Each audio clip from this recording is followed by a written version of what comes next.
Hey everybody, it's Jason Blaha here, and today I want to chat with you guys a little bit about why we train with a belt.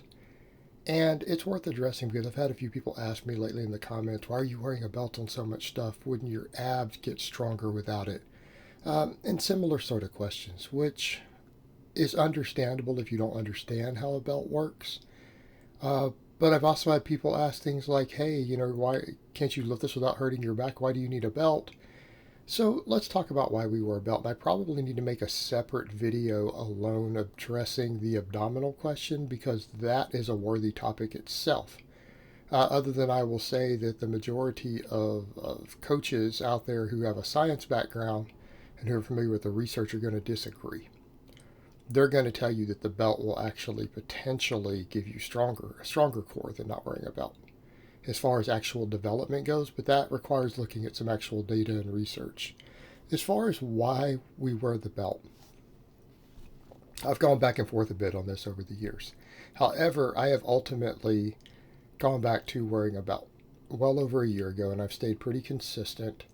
Even though I have historically told people that it's a good idea to incorporate both belted and beltless training, right? I've said that before. That a person could mix it throughout the year, that it would be wise to do both. In retrospect, based upon my own maturity, my own ability to set aside dogma, to say, okay, look, am I just trying to be dogmatic towards completely raw lifting? Or do I want people to get as strong and as jacked as possible based upon all the available evidence that we have? Because you got to pick one or the other. You can't do both.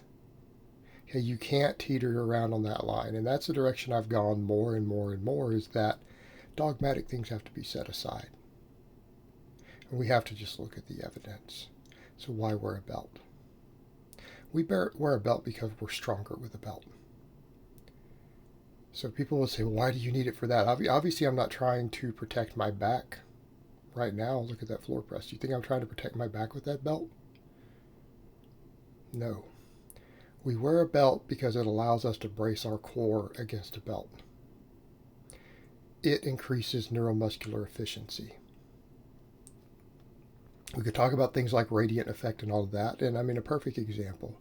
People say, well, why does that matter? Well, why do you squeeze the bar really, really hard when you hit a heavy bench press? Or even lighter bench? Most of you guys out there probably noticed, even with your rep work on a bench, like let's say you're repping out 225 on a bench, if you squeeze the bar as hard as you possibly can you get another rep or two with 225? Yeah. So you might only be able to do 7 reps or 8 reps if you just squeeze the bar loosely. But if you squeeze the bar really hard, that 7 or 8 reps turned into like 10, doesn't it? Well, people would argue, well, it's giving you a better bar path because you're tighter. Well, yeah, there is that. That's part of it, isn't it? Part of what happens with a belt too, doesn't it? Makes you tighter if you learn to use it correctly. Therefore, you get a smoother bar path. You get a better bar path. Sure, that's part of it. But when you squeeze the bar, you get better neuromuscular efficiency. In other words, your pecs and triceps can fire harder. If you fire harder, you can move more weight. Or you can do more reps with the same weight. Right? Of course you can. The belt does the same thing. There have even been studies looking at this where they've taken like college ball players and stuff. They haven't always got this on a deadlift as much, but definitely the squat is a perfect example. When college ball players have been looked at different studies, and they put a belt on them and have them do heavy squats, and they hook an EMG up to their quads, they get more quad activation on a squat with a belt than without. Most of us can squat about 15, 20 pounds more with a belt than without it. Now, is the belt doing the work? No. Normally I would say, look, we don't use devices. You don't necessarily want to use a device that helps you lift the weight externally, like knee wraps will help you lift the weight. You can lift way more weight with knee wraps, but that's because they're a spring sitting behind your knee that stores energy and propels you up. It's not the muscles doing it. With a belt, we have better muscle activation.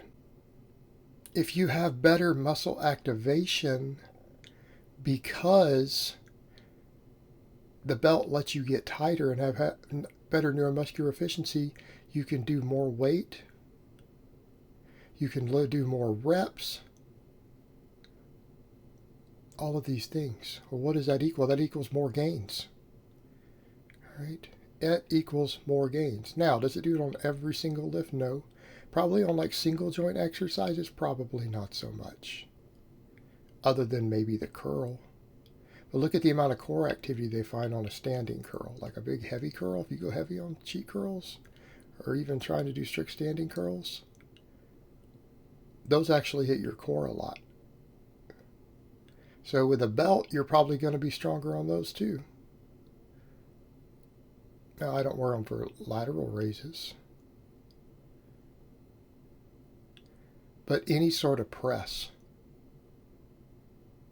any sort of heavy standing pull, it would be in your best interest on those exercises to wear a belt because we get better muscle activation.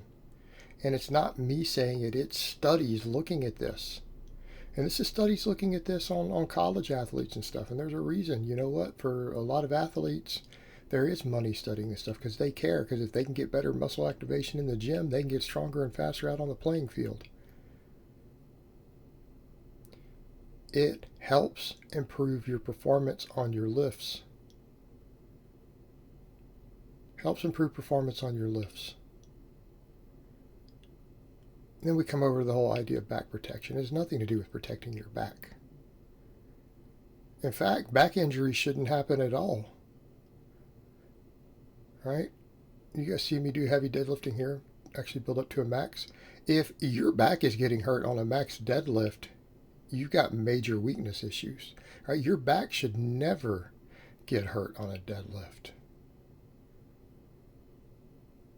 Why would your back get hurt on a deadlift? Is your back weak, or your abs weak, or your hamstrings weak? Are you underdeveloped? You don't get hurt your back doing a correct deadlift single. That is extremely rare.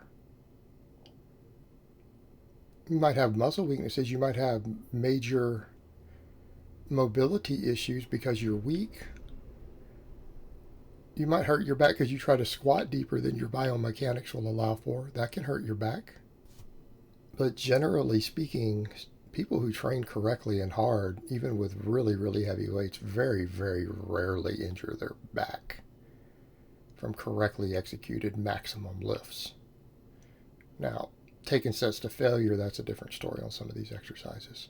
Okay, we wear the belt for neuromuscular efficiency. But let's talk about the back. Let's talk about the back.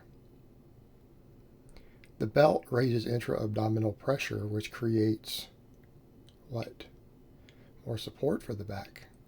In some cases, arguably, it can create better activation of the back, right, of those spinal erectors. But what do we get? We do get better cushioning around the back. What does that mean also? It means less compressive stress on the back, especially when we're lifting really heavy. Isn't axial loading a factor in recovery? What?